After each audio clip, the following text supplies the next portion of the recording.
சென்ற வெள்ளிக்கிழமை ஒரு சம்பவம் ஒன்று நிகழ்ந்தது. எப்படின்னாக்க,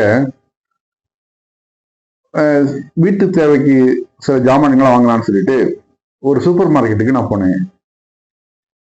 போனா அன்னைக்கு வந்து சம்பள டேட்டு, அதாவது ஒரு வாரம் வரைக்கும் இங்க கல்ஃப்ல வந்து சம்பளம் டேட்ல வந்து நீங்க சூப்பர் மார்க்கெட்னா உள்ள போயிட்டீங்கன்னா வெளியில வர்றதுக்கு ஒரு மணி நேரம் இந்த லைன்லயே அந்த அளவு கூட்டம் இருக்கும். அதே மாதிரி பயங்கரமான கூட்டம். ஒவ்வொருத்தனும் ட்ராலியில ஃபுல்லா அடுக்கி வச்சுட்டு வரான். வந்து அவனுக்கு போட்டு கொடுக்கறது ஒருத்தன் ரிலீஸ் ஆகுறதுக்கே 5 நிமிஷம் ஆகுது. இந்த மாதிரி டயத்துல நானும் கொஞ்சம் ஜாமான் வாங்குறதுக்காக போயிட்டு லைன்ல நின்றுட்டு இருந்தேன். எனக்கு முன்னாடி ஒரு சவுதி, அவன் நிறைய ஜாமான்களை வாங்கி ட்ராலியில் அடுக்கிட்டு அப்படியே உருட்டிட்டு வராப்புல கேஷியர் கிட்ட. கேஷியரா இருக்கிறது ஒரு பாகிஸ்தானி.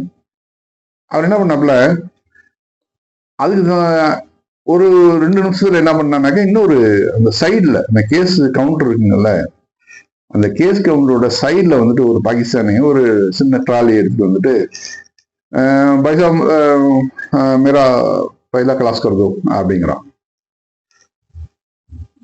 அவன் உடனே அவனை பார்த்துட்டு டக்குன்னு அவனும் பாகிஸ்தானி இவனும் பாகிஸ்தானி என்ன பண்ணான், டக்குன்னு அவனுக்கு உள்ள பில்லு வாங்க போட ஆரம்பிச்சான்.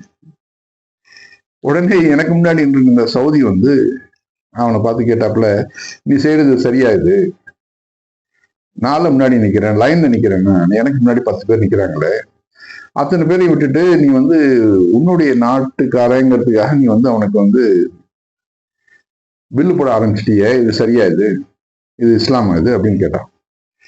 எனக்கு அது சுரி இருந்துச்சு, அது இப்படி இவ்வளவு தைரியமா செய்யறானே அப்படின்னு சொல்லிட்டு. அவன் வந்து அந்த தப்பை வந்து உணர மாட்டேங்கிறான். இல்ல இவன் வந்து உனக்கு முன்னாடி வந்துட்டான், இங்க உள்ளது 1 மணி நேரமா வந்து உள்ளதான் இருக்கிறாப்புல, ஜாமான்லாம் கலெக்ட் பண்ணிட்டு இருந்தது. சரிப்பா, ஜாமான் உள்ள போய் கலெக்ட் பண்றதெல்லாம் ஓகே, அவன் வேற யாரையோ ஒரு ஆள் நிறுத்தி வச்சுட்டு போயிருக்கணும். இவன் போயிட்டு கலெக்ட் எல்லாம் பண்ணிட்டு வந்துட்டு நான் வந்து 1 மணிக்கு வந்தேன் அப்படின்னு சொல்லிவிட்டு முன்னாடி வந்து கொடுக்கறது, அது எப்படி இஸ்லாம் ஆகும்? இது தவறு இல்லையா? அது கானூன் படி இது பெரிய மிஸ்டேக் இது அப்படிங்கிறான். அப்படி பேசிட்டே இருக்கும்போது அவன் பில்லு அடிச்சு டக்குன்னு பில்லு அடிச்சு அவனுக்கு கொடுத்து அனுப்பிச்சு விட்டுறான்.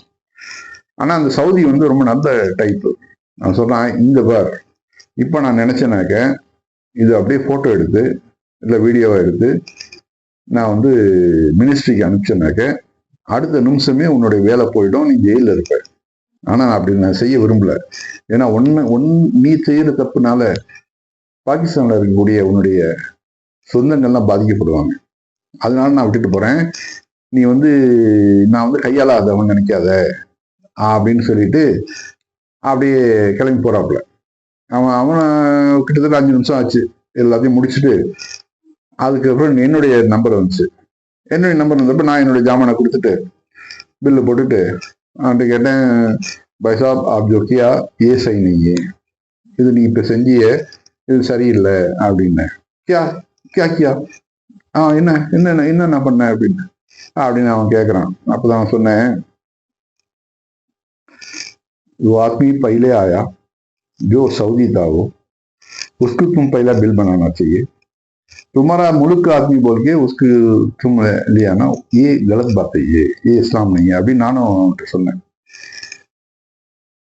இல்ல நீ என்ன அவனுக்கு சப்போர்ட், சவுதிக்கு போய் சப்போர்ட் பண்ற அப்படின்னா, சவுதிக்கோ அது இந்தியனோ பாகிஸ்தானியோ அதெல்லாம் இங்க பேச்சே கிடையாது. நீ செஞ்சது தப்பு அப்படின்னு சொல்லி நான் அவன்கிட்ட சொன்னேன்.